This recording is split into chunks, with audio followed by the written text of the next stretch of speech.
Assalamualaikum warahmatullahi wabarakatuh. Selamat pagi, salam sejahtera untuk kita semua.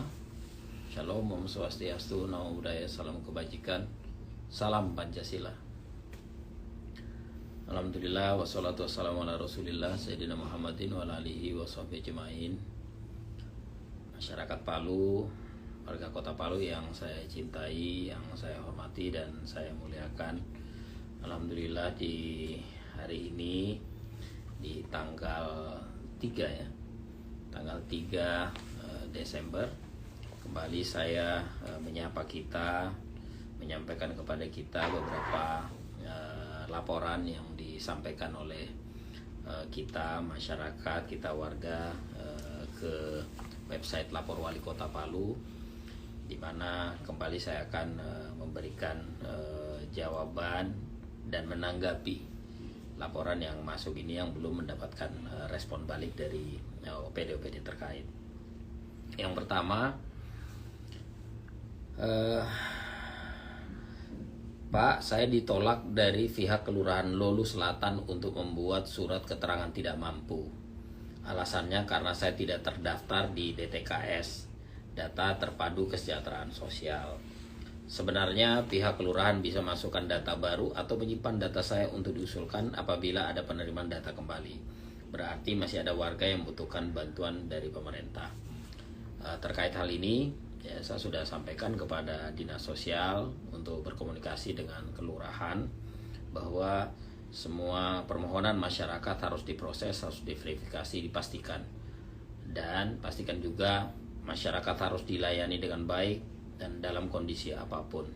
Jadi moga-moga insya Allah Bapak atau Ibu atau saudara saya yang ingin kembali melaporkan melaporkan dirinya ke kantor kelurahan, silahkan ya. Saya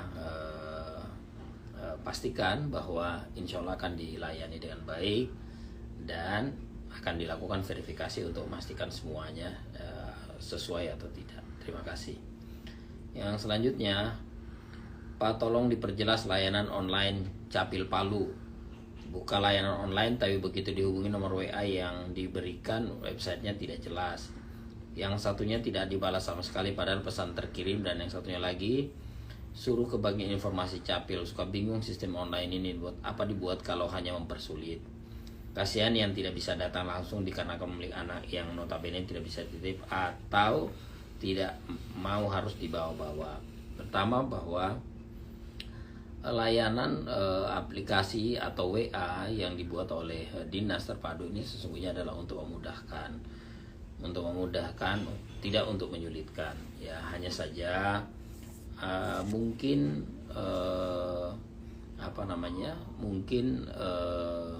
WA yang dituju tidak sesuai, karena ada WA yang diperuntukkan untuk akte kelahiran, ada nomor WA yang diperuntukkan untuk urusan KTP, dan ada WA yang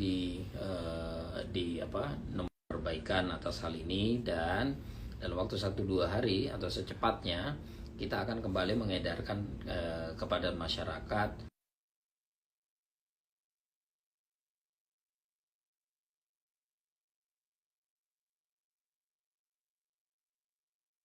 bidang CPNS tahun ini.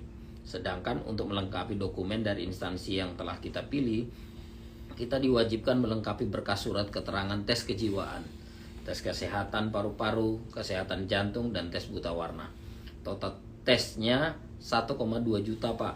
Sangat memberatkan. Apakah tidak ada keringanan terkait hal ini, Pak? Baik, hal ini nanti saya akan komunikasikan dengan BKD, juga akan dikomunikasikan dengan pihak rumah sakit, ya. Moga-moga ada solusinya dan secepatnya akan disampaikan kepada kita. Selanjutnya, Assalamualaikum Pak, mohon izin Pak, siapa tahu tahun depan Bapak berkenan merehab masjid kantor wali kota Palu karena kondisi masjid yang kurang ada fasilitasnya.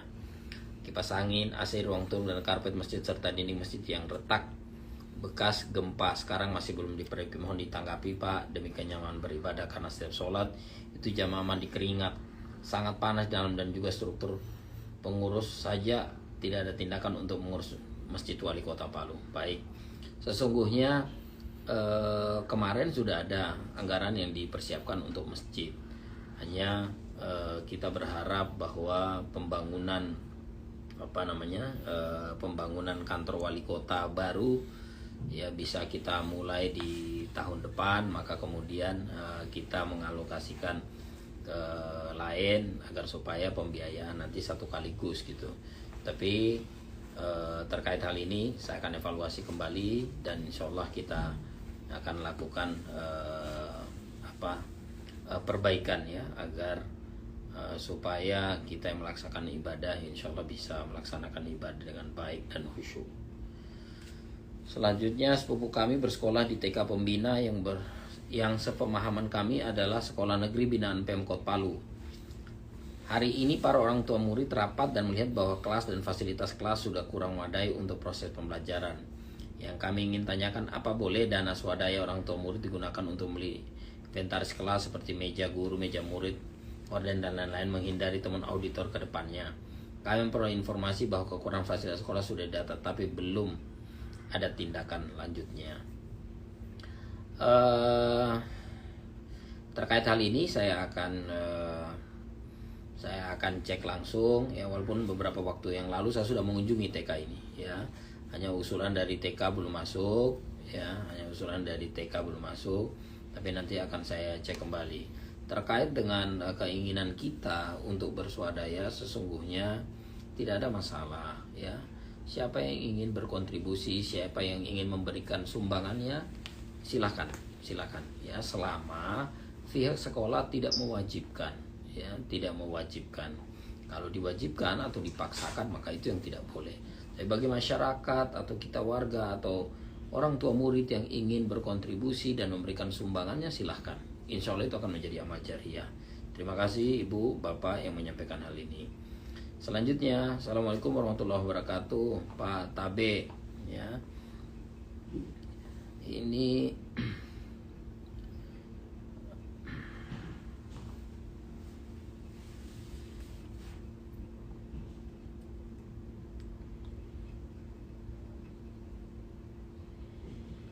selanjutnya, Assalamualaikum warahmatullahi wabarakatuh, Pak Tabe. Mohon diteruskan ke instansi terkait. Jalan Baru Petobo yang merupakan jalan utama menuju Jalan Tangguh Selatan sudah rusak, Pak. Kalau bisa diaspal licin, Pak. Kalau cuma diaspal biasa bakalan rusak lagi. Kasihan warga yang lewat menuju Dewi Sartika, Tangguh Selatan pasti lewat di situ. Nah, jadi tanggapan dari dinas pertama adalah kondisi jalan akses dari Jalan Mamara menuju ke Jalan Tanggul Selatan atau Jalan Baru Petobo merupakan jalur alternatif yang dibuka oleh Dinas PU Kota Palu karena terputusnya akses jalan akibat bencana alam. Saat ini kondisi jalan tersebut masih menggunakan pengerasan atau lapen dan Dinas PU akan melakukan perencanaan teknis terlebih dahulu untuk pengusulan pembangunan fisiknya. Insya Allah, moga-moga ya secepatnya, moga-moga tahun depan insya Allah ini sudah bisa tertangani. Kemudian mohon Pak Wali untuk perbaikan jalan Cempedaknya. Jalan Cempedak ini harus diaspal. Kami juga bayar pajak untuk kendaraan kami. Baik, terima kasih Pak. Terkait kerusakan jalan Cempedak yang kondisinya saat ini sudah mengalami rusak berat, Dinas Pekerjaan akan melaksanakan peningkatan jalan di tahun 2021 ini. Nah, jadi insya Allah ya, moga-moga sebelum akhir Desember jalan ini nanti sudah akan bagus. Kemudian tolong dicek Pak Wali pengerjaan drainase yang tidak tuntas mengakibat banjir di Jalan Cendana Bayoge. Ya, baik. Jadi terkait tumpukan sampah dan genangan air pada saluran pertigaan Jalan Marunda, Jalan Cendana, di mana saluran Jalan Cendana telah selesai dikerjakan melalui dana kelurahan. Jadi melaksanakan pekerjaan di sana melalui kelurahan. Nah, jadi sehingga ya, karena hal tersebut ya banyak penumpangan sampah dan sedimen ya. Jadi insya Allah ada intervensi yang nanti akan dilakukan oleh PU dan kemarin saya sudah memberikan instruksi itu. Alhamdulillah PU juga sudah turun kemarin sore dan kemudian pagi ini sudah mulai mengerjakan drainase yang menjadi aduan daripada bapak atau ibu. Terima kasih banyak. Yang selanjutnya Jalan Maluku. Jalan Maluku jalannya berlobang, khususnya di depan penjualan peti mati dan penyewa ambulans. Tolong segera diperbaiki karena bikin rusak motor kalau lewat di situ. Ya, jadi insya Allah ini akan secepatnya dilakukan pekerjaan. Kemarin juga saya sudah minta kepada dinas terkait ya untuk mengunjungi ini, dan insya Allah akan dilakukan pengerjaan lewat swakelola. Nah, selanjutnya sebentar.